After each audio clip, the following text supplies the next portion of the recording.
Hello नमस्कार दोस्तों। और सभी लोग कैसे हैं? तो उम्मीद करता हूँ सभी लोग ठीक होंगे। तो दोस्तों इस क्लास में हम लेकर आए हैं आज 12th क्लास का फिजिक्स। तो दोस्तों इस क्लास में आज हम वही प्रश्न पढ़ें जो आपके बहुत महत्वपूर्ण प्रश्न हैं, जो कि आपके 2023 एग्जाम बोर्ड में पूछे जाने वाले हैं। तो बने रहिए हमारे यूट्यूब चैनल के साथ। तो चलते हैं, हमारा जो चैप्टर है वो हमारा क्या है, वैद्युत आवेश तथा क्षेत्र। आप देख सकते हैं जो कि हमारे चैप्टर का नाम क्या है, वैद्युत आवेश तथा क्षेत्र। तो चलते हैं आगे नेक्स्ट क्वेश्चन की तरफ। एक एक महत्वपूर्ण प्रश्न है जो कि आपका कई बार यानी कि भर भर के एग्जाम में आया हुआ है। तो चलिए चलते हैं पहले क्वेश्चन की तरफ। देख सकते हैं आप स्क्रीन पर क्वेश्चन आ चुका है, जो कि ये आपका का एक प्रश्न है बहुविकल्पीय। यानी कि बहुविकल्पीय प्रश्न जो है आप देख सकते हैं 1 नंबर में पूछा जाएगा, जो कि आपके 5 क्वेश्चन ये आएंगे 1-1 नंबर के। ठीक है, तो आपको एक एक क्वेश्चन बहुत ही अच्छे से देखना है। तो देखिए हमारा जो क्वेश्चन दे रखा है, पहला क्या कह रहा है कि इलेक्ट्रॉन के आवेश एवं संहित का अनुपात होगा। यानी जो इलेक्ट्रॉन का आवेश होता है उसका जो अनुपात होता है वो हमारा क्या होता है, 1.7 गुणा 10⁻11 कूलाम किलोग्राम होता है। जो कि हमारा क्या होता है, 1.77 गुणा 10⁻11 कूलाम प्रति किलोग्राम होता है। चलिए चलते हैं नेक्स्ट क्वेश्चन की तरफ। नेक्स्ट प्रश्न देखिए कितना भर भर के पूछा गया है, बहुत ही महत्वपूर्ण प्रश्न है ये, बहुत बहुत इंपॉर्टेंट लगा लीजिए इस पर, इम्पोर्टेंट वेरी वेरी। देखिए 2012 में भी पूछा है, 13 में भी पूछा है, 15, 20 में भी पूछा गया है। तो देखिए प्रश्न क्या है, वैद्युतशीलता यानी कि अपसाइलन जीरो का एसआई मात्रक है। यानी कि जो वैद्युतशीलता होता है इसका ये बहुत बहुत इंपॉर्टेंट है, जो कि हर वर्ष पूछा जाता है। तो इसका जो मात्रक होता है, वो कूलाम स्क्वायर प्रति न्यूटन मीटर स्क्वायर होता है। क्या होता है, कूलाम स्क्वायर प्रति न्यूटन मीटर स्क्वायर होता है। चलिए चलते हैं नेक्स्ट क्वेश्चन की तरफ। नेक्स्ट क्वेश्चन हमारा देखिए, एक एक क्वेश्चन महत्वपूर्ण क्वेश्चन है। तो देखिए ये कितना बढ़िया प्रश्न आया है। कह रहा है कि दो आवेश यानी जो दो समान आवेश हैं, यानी जैसे Q है और Q है, दोनों एक जैसे हैं तो समान ही होंगे, को जोड़ने वाली रेखा मध्य बिंदु पर एक आवेश Q डैश रख दिया जाता है। यदि तीनों आवेशों का निकाय संतुलन में हो तो Q डैश का मान क्या होगा। तो जो Q डैश का जो मान होगा दोस्तों वो क्या होगा, -Q/4 होगा। क्या होगा, -Q/4 होगा। बहुत महत्वपूर्ण प्रश्न है, आप देख सकते हैं 2011 में भी पूछा है और 18 में भी पूछा गया है। चलिए चलते हैं नेक्स्ट प्रश्न की तरफ। ये देखिए बहुत ही महत्वपूर्ण प्रश्न है, देखिए कितना महत्वपूर्ण प्रश्न है, बहुत ही इम्पोर्टेंट। कहा है कि प्लस यानी 1 माइक्रो कूलाम, यानी कि ये 1 micro coulomb plus 1 micro coulomb के दो आवेश एक दूसरे से कुछ दूरी पर वायु में स्थित हैं, उन पर लगने वाला यानी उन पर जो लगने वाले बलों का अनुपात, यानी वाले जो बल हैं उनके अनुपात ज्ञात करना है। इन पर जो हमारा यानी कि 1 माइक्रो कूलाम और 4 माइक्रो कूलाम पर दो आवेश जो कुछ दूरी पर रखें, इन पर जो बल लगेगा वो क्या लगेगा, 1:1 का लगने वाला है। क्या लगने वाला है, 1:1 का। बहुत महत्वपूर्ण क्वेश्चन है, जो कि आपका 2014 में ये पूछा भी गया है। चलिए चलते हैं नेक्स्ट प्रश्न की तरफ। आप देख सकते हैं स्क्रीन पर आ चुका है। नेक्स्ट प्रश्न क्या है कि 8 कूलाम ऋण आवेश, यानी ऋण आवेश का मतलब होता है जो माइनस में होता है, आवेश में उपस्थित इलेक्ट्रॉनों की संख्या होगी। यानी कि जो ऋण आवेश होता है उसमें आवेशों की जो संख्या होती है वो कितनी होती है, यानी इलेक्ट्रॉनों की संख्या जो होती है वो हमारी 5 गुणा 10⁻19 होती है। कितनी होती है, 5 गुणा 10⁻19 होती है। चलिए चलते हैं नेक्स्ट प्रश्न की तरफ। देखिए स्क्रीन पर आ चुका है, बहुत महत्वपूर्ण प्रश्न है। देखिए कितनी बार आपका एग्जाम में पूछा गया है, जो कि आपका 2019 में भी पूछा गया है, 20 में भी पूछा गया है।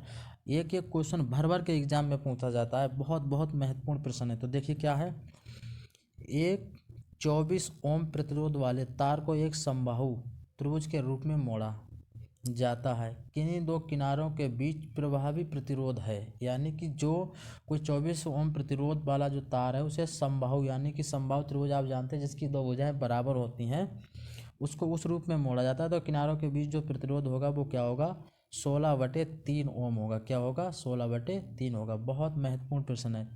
चलिए चलते हैं नेक्स्ट क्वेश्चन की तरफ। नेक्स्ट क्वेश्चन देख सकते हैं आप स्क्रीन पर आ चुका है, जो कि क्या है, एक वर्ग के दो विपरीत कोनों पर आवेश क्यों रखे हैं, दोनों यानी दूसरे दो विपरीत कोनों पर आवेश क्यों रखे हैं। यदि किसी क्यू पर नेट विद्युत बल 0 हो तो क्यू अपान क्यू यानी जो कैपिटल क्यू और नीचे हमारा स्मॉल क्यू है के बराबर होगा। यानी ये किसके बराबर होगा, तो ये जो हमारा होगा -2√2 के बराबर होगा, -2√2 के बराबर होगा, जो कि आपका 2017 में भी पूछा गया है। तो इससे पहले दोस्तों जो हमारे कुछ महत्वपूर्ण डेरिवेशन थे वो इससे पहले वाली क्लास में हमारे हो चुके हैं, आप वो भी देख सकते हैं।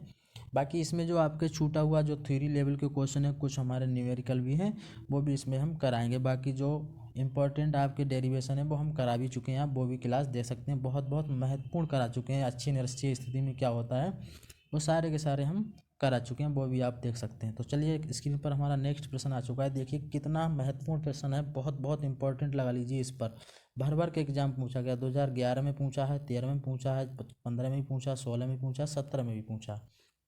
तो प्रश्न क्या कह रहा, वैद्युत क्षेत्र की तीव्रता का मात्रक। देखिए कितना इंपॉर्टेंट है, 1 नंबर का, बिल्कुल बहुत ही इजी क्वेश्चन भी है, कोई ज़्यादा टफ भी नहीं है। कह रहा है वैद्युत क्षेत्र का मात्रक जो होता है वो होता है न्यूटन प्रति कूलाम। क्या होता है, न्यूटन प्रति कूलाम, आपको याद रखना है, न्यूटन प्रति कूलाम वैद्युत क्षेत्र का मात्रक होता है। चलिए चलते हैं नेक्स्ट प्रश्न की तरफ। नेक्स्ट प्रश्न हमारा क्या दे रखा है, देखिए कितना महत्वपूर्ण प्रश्न है जो कि आपका भर भर एग्जाम में पूछा गया है। 2014 में भी पूछा, 18 में भी पूछा है, 19 में भी पूछा है। कह रहा है निम्न में से, यानी निम्न में से कौन सा वैद्युत क्षेत्र का मात्रक नहीं है। अब वैद्युत क्षेत्र का मात्रक, वैद्युत यानी वोल्ट तो हमारा वैद्युत का ही होता है, उसके बाद हमारा जूल कूलाम मीटर भी हमारा वैद्युत का ही होता है, न्यूटन भी, न्यूटन जी ने तो भाई पूरा वैद्युत ही इकट्ठा किया है, तो ये तो कभी हो ही नहीं सकता। वोल्ट से तो आप बिजली जो भी करंट मापते हैं वोल्ट में ही मापते हैं, जूल कूलाम मीटर ये भी नहीं हो सकता है। तो जो जूल कूलाम होता है ये हमारा जो होता है ये वैद्युत का मात्रक नहीं होता है, ठीक है। तो जूल कूलाम हमारा क्या हो जाएगा, वैद्युत यानी जूल प्रति कूलाम, ठीक है।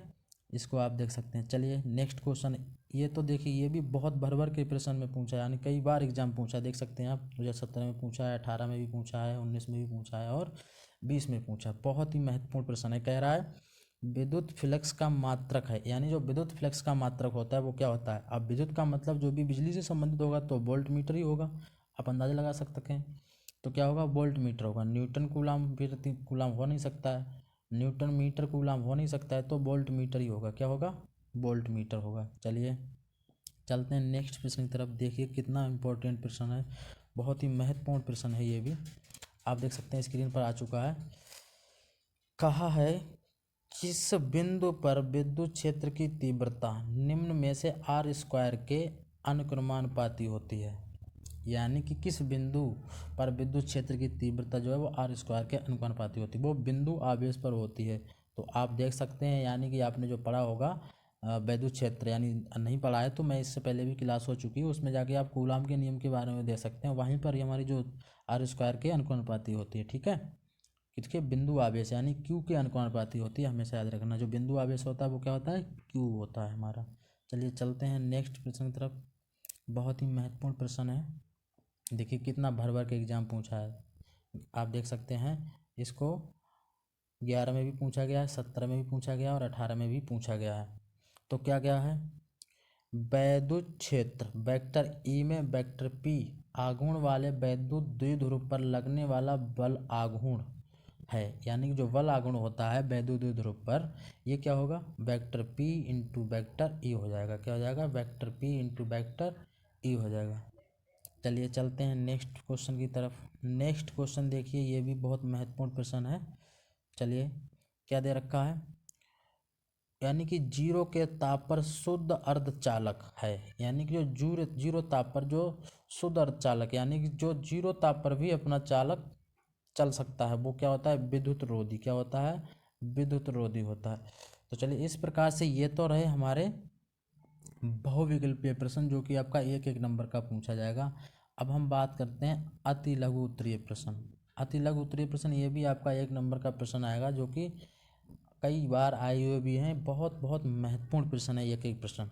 तो देखिए आपका 2023 में ये पूछा गया है। तो क्या है, आवेश के रेखीय घनत्व का अर्थ बताइए। यानी कि आवेश के रेखीय घनत्व का जो आवेश का जो होता है उसका क्या होता है, किसी चालक अथवा अचालक पदार्थ की प्रति एकांक लंबाई पर उपस्थित आवेश को उसका रेखीय घनत्व कहते हैं। यानी किसी चालक अथवा अचालक पदार्थ की प्रत्येक, जो भी कोई भी चाहे चालक हो चाहे अचालक हो, उसकी जो एकांक लंबाई होती है, उस लंबाई में जो आवेश उपस्थित होता है उसे हम क्या कहते हैं, रेखीय घनत्व कहते हैं। यदि लंबाई के चालक एक समान रूप से फैला हुआ हो और आवेश क्यू हो, तब आवेश का रेखीय घनत्व जो हो जाएगा लैम्डा बराबर Q/L कूलाम प्रति मीटर हो जाएगा। ठीक है, तो ये बहुत ही महत्वपूर्ण प्रश्न है, 1 नंबर में पूछा जाएगा। तो चलिए अब चलते हैं नेक्स्ट क्वेश्चन की तरफ। देखिए स्क्रीन पर आ चुका है, ये भी बहुत महत्वपूर्ण प्रश्न है जो कि आपका एग्जाम में 2015 में भी पूछा गया है, भर भर के प्रश्न पूछे जाते हैं। तो क्या दे रखा है, आवेश के पृष्ठ घनत्व से क्या तात्पर्य है, यानी आवेश के पृष्ठ घनत्व से क्या तात्पर्य है। तो देखिए, किसी चालक अथवा अचालक पदार्थ के प्रति एकांक क्षेत्रफल पर उपस्थित आवेश की मात्रा को आवेश का पृष्ठ घनत्व कहते हैं। आवेश का पृष्ठ घनत्व जो होता है वो सिग्मा बराबर Q/A कूलाम प्रति मीटर स्क्वायर होता है। ये बहुत ही महत्वपूर्ण प्रश्न है जो कि आपका ये आगे डेरिवेशन में फार्मूला काम आने वाला है, आपको ये याद कर लेना है। जो हमारा होता है क्या होता है, किसी चालक या अचालक पर जो एकांक क्षेत्रफल होता है उसमें जो पृष्ठ घनत्व होता है, यानी जो आवेश होता है वो पृष्ठ घनत्व कहते हैं। आवेश जो पृष्ठ घनत्व होता है वो क्या होता है, सिग्मा बराबर Q/A कूलाम प्रति मीटर स्क्वायर होता है। चलिए चलते हैं नेक्स्ट प्रश्न की तरफ। नेक्स्ट प्रश्न क्या दे रखा है हमारा, कूलाम के, यानी कि क्या कहा है, कूलाम के नियम की क्या परिभाषाएं हैं, यानी कि कूलाम के नियम। अब कूलाम का नियम तो बहुत ही इंपॉर्टेंट है, इससे पहले हम इस क्लास में करा चुके हैं, आप वो देख सकते हैं जाके। ठीक है, तो कूलाम के नियम यानी दो स्थायी वैद्युत आवेशों के लिए सत्य है। यानी कि जैसे आपने पढ़ा है, नहीं पढ़ा है तो आप वो क्लास दे सकते हैं, Q1 Q2, यानी कि कोई दो आवेश होता है, उसका जो दूरी होती है उसके बीच की अनुक्रमान वाली वर्ग के अनुक्रमानुपाती थी। तो आवेशों के बीच की जो दूरी होती है वो r, यानी कि जो r होती है किससे छोटी, यानी जब मुंह इधर खुला होगा तो ये छोटी होगी किसके, 10⁻⁻15 मीटर के लिए सत्य नहीं है। यानी कि ये r तो हमारा बड़ा होगा, प्लस में होगा, तो ये माइनस में होगा तो ये छोटा होगा ना, तो इसके लिए ये सत्य नहीं हो सकता है। ठीक है, ये हो गई इसकी एक परिभाषा। चलिए चलते हैं नेक्स्ट क्वेश्चन की तरफ। बहुत महत्वपूर्ण प्रश्न आया, देखो ये प्रश्न भर भर के एग्जाम में पूछा गया है, कई बार पूछा गया है, 2010 में भी पूछा है, 17 में भी पूछा है, अक्सर 1 नंबर में ये प्रश्न पूछ लिया जाता है, बहुत ही साधारण प्रश्न है। एक कूलाम में कितने इलेक्ट्रॉन होते हैं, देखिए कितना बढ़िया क्वेश्चन है। तो Q बराबर, यानी कि फार्मूला याद रखना, जो Q बराबर NE से, तो यहाँ पे हमको कूलाम निकालना है, इलेक्ट्रॉन निकालना है, तो इलेक्ट्रॉन को हम कैसे लिखते हैं, E से लिखते हैं। ठीक है, यानी कि जो N बराबर होता है इलेक्ट्रॉन, अब E का मान हम जानते हैं क्या होता है, 1.6 गुणा 10⁻⁻15, ये E का मान होता है, आप लगा सकते हैं। और Q का मतलब 1 कूलाम बराबर पूछा है, तो लगा देंगे 1 कूलाम। तो इसकी जब हम सॉल्व कराएंगे तो ऊपर जाके ये जो घात माइनस की है 19, ये जाके प्लस हो जाएगी, और ये 16 जाके ऊपर कराएंगे तो 1 पॉइंट हम इधर के लिए बढ़ा देंगे, तो 6.625 गुणा 10⁻, मतलब माइनस की 18 नहीं रहेगी, क्योंकि ये घात जो ऊपर जब चली जाएगी तो प्लस की बन जाएगी, तो प्लस के 18 हो जाएंगे, अर्थात जो 6 गुणा 10⁻18 इलेक्ट्रॉन हो जाएंगे। क्या हो जाएंगे, 6 गुणा 10⁻18 इलेक्ट्रॉन 1 कूलाम में होते हैं। ठीक है, चलिए चलते हैं नेक्स्ट प्रश्न की तरफ। नेक्स्ट प्रश्न देखिए फिर क्या है, इसको हम आगे भी करा ही चुके हैं यानी कि Q बराबर जो आया वो कितना होता है, 1.3 कूलाम, और F बराबर होता है 2.25 न्यूटन। ठीक है, अब वैद्युत क्षेत्र की तीव्रता हमें निकालनी है। अगर वैद्युत क्षेत्र की तीव्रता ज्ञात करनी है, इसको छोड़िए, ये प्रश्न दूसरा आ गया है कहीं से, इसका नहीं देखना है, तो इस पर थोड़ा सा कट लगाइए। ठीक है, ये नहीं, नेक्स्ट प्रश्न तरफ चलते हैं, PDF में थोड़ा सा गड़बड़ हो गया था। चलिए नेक्स्ट प्रश्न देखिए क्या है, यानी कि 5 गुणा या 5 × 0, इसका इधर यहाँ पर कोई मतलब नहीं होता है। ठीक है, तो ये आपको नहीं देखना, केवल 5 पढ़ना है। 5 गुणा 10⁻⁻8 कूलाम बिंदु आवेश से कितनी दूरी पर विद्युत क्षेत्र की तीव्रता 400 वोल्ट प्रति मीटर होगी। यानी कि जो कूलाम बिंदु आवेश से कितनी, यानी जो 5 गुणा 10⁻⁸ कूलाम है, इसकी कितनी दूरी वैद्युत क्षेत्र की जो तीव्रता होगी वो 450 वोल्ट मीटर होगी। देखिए भर भर के एग्जाम में पूछा जाता है, ये बहुत ही इंपॉर्टेंट क्वेश्चन है। ठीक है, तो देखिए क्या करेंगे, अब यानी जो दे रखा है ये तो Q बराबर दे रखा है 5 गुणा 10⁻8, और जो E बराबर दे, वोल्ट को हम तीव्रता को लिखते हैं कैसे, E बराबर 400 वोल्ट प्रति मीटर, और सूत्र क्या लगाएंगे हम, ई बराबर 9 गुणा 10⁹ Q/r² से। इसमें जब हम सभी मान रखेंगे तो ई बराबर हमारा मान कितना 450 रख देंगे, और ये तो हमारा ऐसा ही रहेगा 9 गुणा 10⁹ और Q बराबर जो मान हमारा था वो हमने यहाँ पर रख दिया। और r² हमें निकालना है। क्या निकालना है भाई? r² ही तो दूरी ही तो निकलवा रहा है, दूरी को ही तो r² बोलते हैं। इसको जब सॉल्व कराओगे, जब गुणा भाग कराओगे, तो हमारा r² बराबर निकाल के आएगा 45 गुणा 10/450। जब इसको 0 से 0 ख़त्म कर दोगे, 45 से 45 ख़त्म कर दोगे, तो बराबर 1 आ जाएगा। और स्क्वायर यानी जो r का स्क्वायर जाके इधर 1 पे रूट चढ़ाएगा, तो 1 पे रूट चढ़ाएगा तो हमारा जो r² यानी कि 1 का जो रूट होता है वो क्या होता है? 1 ही होता है, तो 1 मीटर हो जाएगी। कितनी हो जाएगी? 1 मीटर हो गई। इस प्रकार से इसको सॉल्व करते हैं।